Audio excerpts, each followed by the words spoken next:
Good morning class 11th। आज हम accounts का चैप्टर नंबर 11th में आगे पढ़ेंगे। इसके पहले के वीडियो में मैंने आप लोगों को डेप्रिसिएशन क्या होता है और उसके उत्पन्न होने के कारण बताए थे। फ्लक्चुएशन क्या होता है यानी कि उच्चारण क्या होता है, दोनों में डिफरेंस बताया था। अब हम लोग बात कर रहे हैं objective of providing for depreciation. मूल्यह्रास आयोजन के उद्देश्य। उत्पादन लागत सबसे पहले मूल्यह्रास जो होता है उसके उद्देश्य में फर्स्ट पॉइंट आएगा। उत्पादन लागत मालूम करने के लिए वस्तुओं के उत्पादन में स्थायी संपत्तियों का जो उपयोग होता है उसमें उसके मूल्य में कुछ कमी आती है तो मूल्यह्रास को उत्पादन लागत में सम्मिलित किया जाना चाहिए। यदि ऐसा न किया जाए तो उत्पादन लागत शुद्ध नहीं होगी। अतएव मूल्यह्रास एक आवश्यक है। तो जब भी हम कोई वस्तु का उत्पादन करते हैं तो वस्तु का उत्पादन में कोई भी मशीन जो होती है वो चलती है तो उसकी घिसावट के कारण उसमें कुछ डेप्रिसिएशन लगता है जिससे संपत्ति के मूल्य में कमी आती है। अब जो संपत्ति के मूल्य में कमी आई है तो हमें पता होना चाहिए कि 1 घंटे में या 2 घंटे में कोई भी मशीन कितना चला है और उसका उतने समय का डेप्रिसिएशन क्या होगा या उसका बिजली कितना उत्पन्न होगा। उसी प्रकार से हम क्या करेंगे कि किसी वस्तु की कीमत को तय करते हैं। उसमें उसका शुद्ध मूल्य पता नहीं चल पाएगा अगर हम डेप्रिसिएशन नहीं लगाएंगे तो। शुद्ध लाभ ज्ञात करने के लिए तो स्थायी संपत्तियों के प्रयोग से जो उनके मूल्य में कमी होती है, जो उनके लाभ में कमी आती है, हास एक अप्रत्यक्ष व्यय है जो लाभ प्राप्त करने में होता है। अतएव शुद्ध लाभ प्राप्त करने के लिए आवश्यक है कि हमें मजदूरी, वेतन तथा अन्य खर्चों की भांति इसे भी लाभ हानि खाते में लिखना चाहिए और व्यापार का शुद्ध परिणाम ज्ञात करना चाहिए। मतलब कि संपत्ति का जब डेप्रिसिएशन लगेगा तो ये हमारा एक प्रकार से अनिवार्य खर्चा होता है, क्योंकि डेप्रिसिएशन लगने के बाद हम वस्तु की लागत को जो है उतने रुपये से बढ़ा देते हैं। तो उससे क्या होता है कि हमें ज़्यादा लाभ उत्पन्न होता है। तो वो लाभ जो होता है हमें हमारे प्रॉफिट एंड लॉस अकाउंट में लिखकर शुद्ध लाभ ज्ञात करना चाहिए। संपत्ति को उचित मूल्य पर दर्शाने के लिए चिट्ठे में हम जब बैलेंस शीट बनाते हैं तो हमारी आर्थिक स्थिति प्रकट करने के लिए हमें क्या करना पड़ेगा कि संपत्ति को उचित मूल्य पर दर्शाना पड़ेगा और उचित मूल्य को दर्शाने के लिए हमें उसमें से घटे हुए मूल्य को लिखना पड़ेगा, यानी कि उसमें हमको डेप्रिसिएशन को दर्शाना पड़ेगा। संपत्ति को पुनः स्थापित करने के लिए प्रत्येक संपत्ति एक निश्चित समय के लिए होती है और उसमें वो निष्क्रिय हो जाती है। ऐसी दशा में पुनः स्थापित करने की आवश्यकता होती है और नई संपत्ति खरीदनी पड़ती है।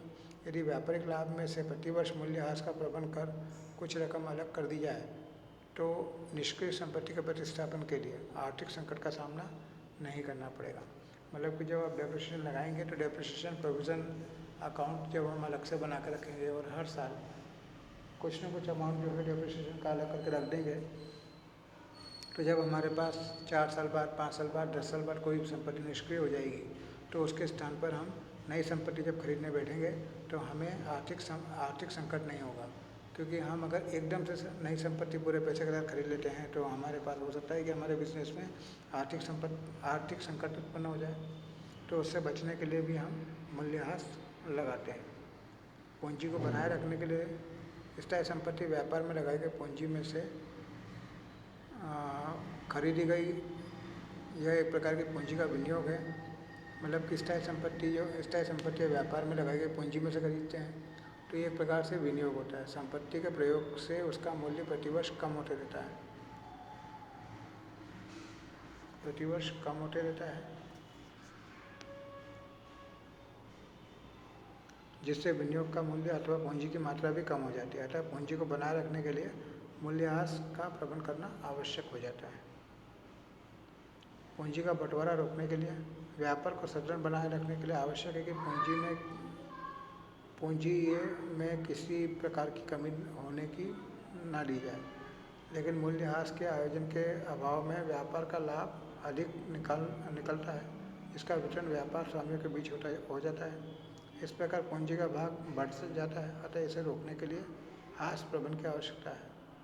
मतलब क्या होगा कि जब मूल्यह्रास का आयोजन का अभाव होगा, मतलब कि जब हम मूल्यह्रास नहीं करेंगे तो लाभ क्या होगा, वो अधिक निकलेगा, जिसके कारण क्या होगा, व्यापारियों में वो लाभ जो होता है वो बढ़ जाता है, स्वामियों में वो लाभ बढ़ जाएगा और इससे क्या होगा, पूंजी बढ़ जाएगी तो पूंजी का बंटवारा रोकने के लिए भी हास लगाना आवश्यक होता है। आयकर के में लाभ उठाने के लिए मूल्यह्रास के प्रत्यक्ष के प्रबंध के अभाव में व्यापारी अधिक लाभ दिखाता है, जिस पर अधिक आयकर देना पड़ेगा। अतः आयकर में लाभ उठाने के लिए मूल्यह्रास का आयोजन आवश्यक होता है। आयकर विधान के अनुसार मूल्यह्रास की छूट दी जाती है। जब डेप्रिसिएशन लगाया जाता है तो डेप्रिसिएशन से क्या होगा कि हमारा इनकम टैक्स भी कम होता है, क्योंकि जब डेप्रिसिएशन नहीं लगाएंगे तो हमारा लाभ क्या होगा, बढ़ जाएगा, और लाभ बढ़ जाएगा तो हमें इनकम टैक्स भी ज़्यादा देना पड़ेगा। और जब हम डेप्रिसिएशन लगाते हैं तो इनकम टैक्स डिपार्टमेंट की तरफ से हमें इनकम टैक्स में छूट दी जाती है। वैधानिक अनिवार्यता कंपनी अधिनियम 1956 के अनुसार प्रत्येक कंपनी को अपने लाभांश वितरण के पूर्व अपनी व्यापारिक स्थायी संपत्तियों पर हास का आलेखन करना अनिवार्य कर दिया गया है। आधुनिक यंत्रों का क्रय वर्तमान वैज्ञानिक युग में दिन प्रतिदिन नए नए यंत्रों का आविष्कार होते रहता है। व्यापारिक प्रतिस्पर्धा के दौर में व्यापार को स्थायित्व प्रदान करने के लिए आधुनिक यंत्रों के प्रयोग द्वारा उत्पादन को तैयार करने की आवश्यकता होती है। इन यंत्रों के क्रय हेतु मूल्यह्रास का आयोजन करना आवश्यक हो जाता है। उसके अलावा अब मूल्यह्रास की राशि का निर्धारण करने वाले तत्व देकर रखे हैं आपको। सबसे पहले लागत मूल्य, फिर संपत्ति का अनुमानित मूल्य, अनुमानित जीवन, अनुमानित अवशिष्ट मूल्य, संपत्ति का प्रयोग, संपत्ति का स्वभाव, विनियोजित पूंजी पर ब्याज, ये सब इसके जो हैं ये उसके तत्व देकर रखे हैं। अब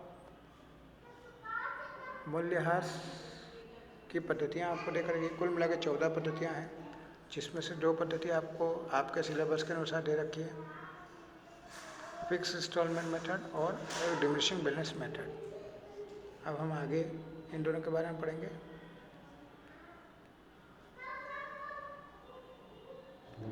पहले हम बात करते हैं स्थायी किस्त पद्धति। स्थायी किस्त पद्धति में क्या होता है कि जो डेप्रिसिएशन लगता है वो लगातार एक जैसा लगता है, हर साल एक जैसा लगेगा।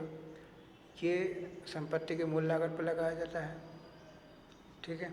और इसमें जो डेप्रिसिएशन की जो दर होती है वो डेप्रिसिएशन का जो अमाउंट होता है, मूल्यह्रास का जो अमाउंट होता है वो हर साल समान रहता है, वो कभी कम या ज़्यादा नहीं होता है, ठीक है। तो इसे क्या कहेंगे हम, स्थायी किस्त पद्धति कहेंगे, जिसमें एक स्थायी अमाउंट का ही डेप्रिसिएशन यहाँ पर लगता है। इसकी विशेषता देकर रखिए। इस पद्धति में हास प्रतिवर्ष संपत्ति के मूल लागत पर लगाया जाता है। हास की राशि प्रत्येक वर्ष एक समान होती है। इस पद्धति में संपत्ति का शेष हर साल एक समान घटता है। इस पद्धति में हास लगाने की प्रत्येक वर्ष समान रहती है। संपत्ति खाते का शेष संपत्ति के जीवन समाप्ति पर शून्य या अवशेष मूल्य के बराबर हो जाता है। यह पद्धति आयकर के द्वारा अमान्य है। इसके अब अलग अलग नाम भी देकर रखे हैं आप लोगों को,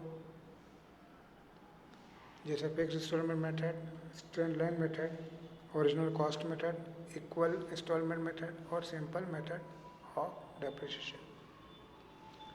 एक मेन क्वेश्चन है हमारे पास कि हास की राशि के बाद की गणना की विधि। जब हमको संपत्ति का अनुमानित जीवन काल दिया हो तो उस केस में ये सिर्फ स्थायी किस्त पद्धति में ही ये फार्मूला पुटअप होगा।